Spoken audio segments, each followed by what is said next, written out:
So Nate, really appreciate you taking the time again. I always look forward to these recordings because we kind of just nerd out on sales, so which is fun for me. But I think what we're really doing here with this series of helping salespeople think differently about what their job, thinking differently about sales, thinking differently about what their approach is that we're really helping people. So before we get going, you have any? Well, I probably should mention this. Nate's coming off of COVID, and he got his voice back, but there's still sometimes he might need to hit the mute button to um, uh, stop himself from coughing or making that noise. Again, that's where Brendan's going to clean up all that right there. Yep. So you're coming off of COVID, Nate. Anything we should know about the latest version of COVID? The only thing I can say is everybody I've talked to has something that tends to stay with them. I had a guy while I was down in Florida who got COVID October of 2020 and still hasn't regained his sense of smell. So luckily I can smell fine, I can taste fine, but I do have this lingering cough up until about 3 days ago. I would lose my voice within about a half hour. So just glad that the voice is back. And like you said, these are fun. You enjoy them, I enjoy them. We get to nerd out on sales and various different deep dive topics. So I'm looking forward to getting back at it and talking through. Cool. All right, so let's just jump in. What we want to talk about, I kind of want to recap what we were talking about the last time we got together, and that was prospecting and how we qualify and create. I'm going to steal one of your terms, creating a gate before somebody goes from a prospect into the sales funnel, becomes an opportunity, becomes a deal, depending upon what words that somebody uses. So I think we should just kind of hit that just for a moment about that. Just because somebody fogs a mirror, just because a prospect says, hey, I'm interested in your stuff, that's great. We should be excited about the conversation, but we need to start to qualify that person. And that qualification isn't to the extent of a full discovery, but we need to look at that as they need to be qualified enough to get into our pipeline. Mm-hmm. Is that fair? What would you add to that, Nate? Yeah, I think one of the big things is you've got the MQL, you've got the marketing qualified lead that makes and meets the basic criteria. And you and I were talking earlier, and we'll probably talk a little bit differently, a little bit more in depth on an MQL and how all the data that we're collecting as we go through the process can help to actually facilitate really defining that even more. But you've got the basic MQL. Are they in the right geographical location? Are they the right industry? Those kind of basics. But then when you get into qualifying to enter the actual pipeline, that's where we look at, do they meet the actual standards from a sales process that a sales team needs for it to actually be qualified to be in the pipeline and for it to make sense for the sales team to actually work on. And you'd probably have more data to be able to reference from OMG and things like that of number of deals that are actually moved out of a pipeline after you work with a company. When you I forget what the exact term is that you guys use, but when you restage the pipeline, how many things get moved out? So maybe you could even talk to just the experience there that you've had. Well, we do an analysis, what we call a sales effectiveness improvement analysis, and done quite a few of those over the last 4 or 5 years. And I cannot remember the last two that we've done in the last month. What we do is restage that. So we show what a funnel is supposed to look like, a proper funnel. And then we say, give us 4 deals that are proposal ready, which means that they should be at the bottom of that funnel. And when we ask them the questions about what they know about those deals, those deals that they're talking about that are proposal ready shouldn't even be in the pipeline, right? And the number is over 80% that gets out, they get restaged out of proposal ready, and it's still 70% that are, they're just in the wrong spot. They're not properly qualifying, and it's a really powerful way for somebody to understand that we're not doing good discovery. Mm. So, and that's what where we're at in this conversation is when we bring somebody in, we're going to talk about that discovery process and what does that continued qualification look like. Mm-hmm. So we've gone through the gate to go from a MQL to an SQL using generic terms, right? Something that's sort of whether they've been prospected or an inbound, and then now they've qualified to come into the pipeline. And when a sales manager is doing those reviews, we want to make sure that they're in the right stage. We've asked the right questions. We didn't forget anything. Mm-hmm. So let's pick that up from there, Nate, and talk a little bit about that discovery process. And I think what I'd like to start is like the idea of going slower than going fast. Mm-hmm. Is that's something you can speak to, right? Because you go very methodical, and you're not racing. You're not a speed racer guy. Yeah, there's something I learned when I was in the Marine Corps. We always talked about slowing down in order to speed up. And we did a thing called disassembly and reassembly that you would do with your weapons. And that's basically where eventually you were blindfolded, but you would take the weapon completely apart down to the very bolt that you're pulling from the actual rifle itself, have all your pieces in front of you, and you pull it all apart, and then you'd start putting it back together. And one of the phrases that they used with us that always stuck with me was slow is smooth and smooth is fast. And when you first start, you're being timed and you have a drill instructor screaming at you and everything else. So you're pulling pieces apart as fast as you possibly can.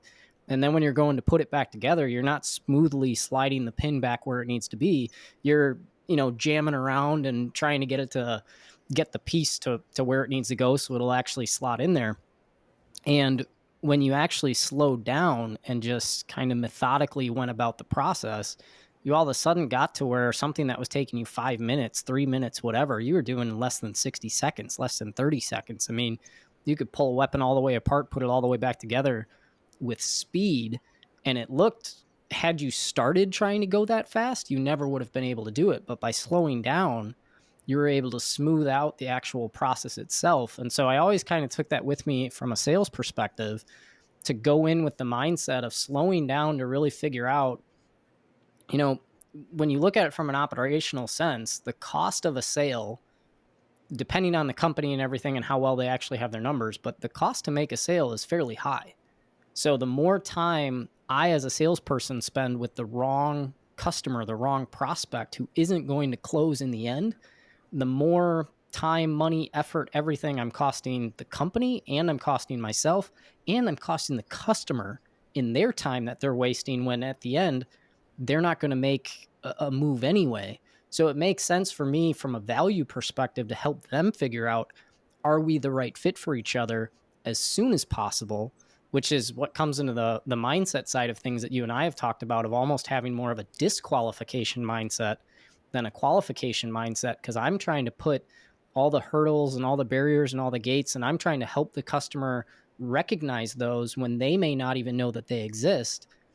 So I'm bringing them up so that we can figure out, are we going to continue moving through this process together, or does it make sense for us just to part ways?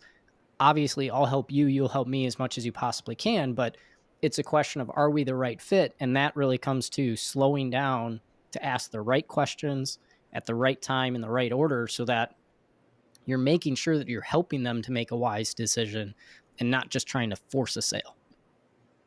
And so slowing down to go faster, Mm-hmm. right? That's a great, with the rifle or with a sale, but you need a process, Mm-hmm.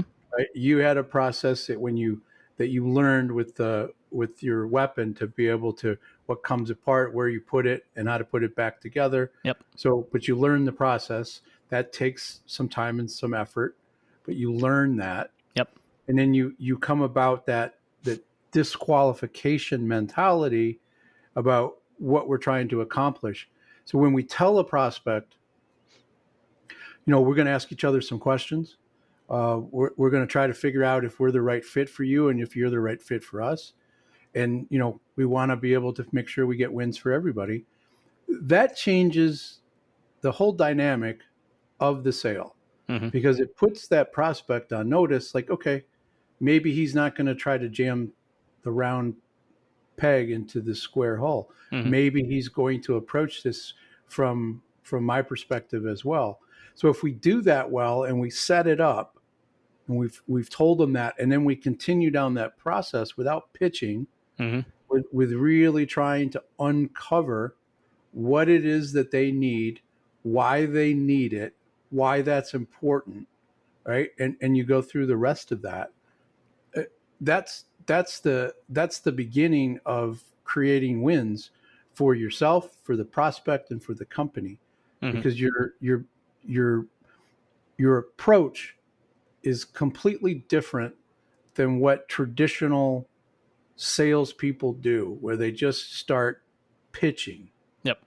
Right. And my colleague Mike has this the way of describing it is pitch and chase, where you give everything. Sandler used to say, "Dump your candy in the lobby," where you give them all of the information that they need, and now they don't need you. It's not so much about, to me, and this is where, because I've seen you do this, you're really legitimately trying to understand, can I help this person? And if I can't, I want to know that right away so I can tell them that. And yeah, there's techniques around that to help the sale move forward. But if we're really trying to help, and we've talked about this in our previous conversations, if we're trying to help, we really need to be looking for wins for them, for us, and for the company. And that starts with telling them that, setting that expectation. Yep. Am I all wet there in your assessment? Yeah, I mean,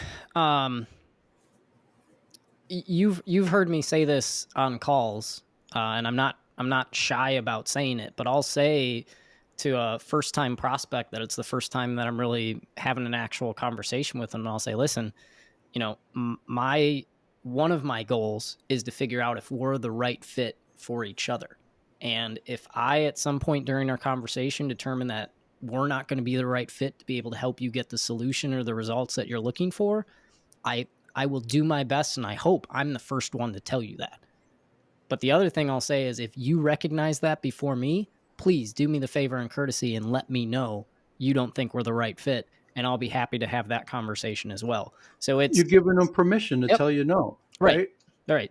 Which speaks to that disqualification mentality. Yep.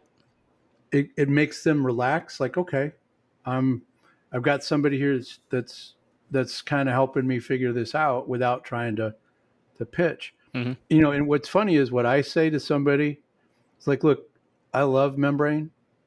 I think it does more than any other sales tool, that manages relationships and processes.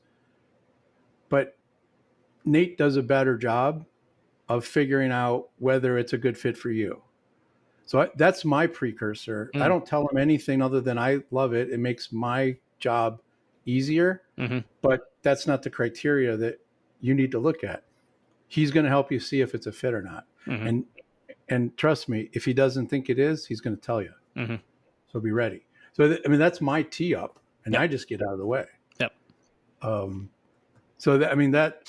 I think the message there, if we're going to wrap up that idea, is to approach the discovery process, the funnel of working somebody through it from a mindset of, is this person a good fit? Can I help them? And if I can't, I have to be the one, to use your words, I have to be the one to tell them as the salesperson. Yeah, and that's, to me, that's the most honest, fair, complete way to be with someone, is to just say, this is the joint goal and objective of this conversation and of multiple conversations, but determining, are we the right fit? And if at either point either of us decides that's not the case, essentially, let's just be honest with each other and tell each other that. And that for me has lowered walls of resistance so fast. And I actually had a counter example to that. I had a customer that we were going through, and I said, listen, I don't get me wrong, I can see where we would be a fit, but maturity wise in your business and where your sales process is at and everything else, I don't think you guys are at a point where you need a system that's as complicated in a way as Membrane is, because we're simple, but we also can be simple, isn't always easy. And I said, you guys are kind of at a point where I don't think you need us. And I remember he stopped and he said, that may have been the greatest sales line I've ever heard. And I said, what's that? And he said, you don't actually need us. And lo and behold, 6 months later, he came back around and said, hey, for 6 months, I don't think we did. I think you were right, but I think we're ready to start having that conversation again. And within 2 conversations, they had signed an agreement and, moved forward right away. So, which is a great place to land, right before our next conversation, because I think where we go next with this is that why change? mm-hmm. Why now? Why us? Because Mm-hmm. that's where you went. You decided, yeah, we're a great tool. We could add value, but you're not ready. Yep. And telling that to a prospect, if they're honest with themselves, they're going to like sit back in their chair and it's like, he's probably right, but that's where we need to go. Right. So it helps them see whether it's 6 months or, a year later, that doesn't go away. They remember that. And there's Mm-hmm. trust built in that moment. Mm-hmm. So I think that's a lesson for salespeople is that, if it's not a fit, you got to tell them. Yep. Oh. All right, let's land it there, and we'll pick up next time where we're talking about that change management idea. Mm-hmm. Right. Yep. So appreciate it, Nate. Thank you. Anytime.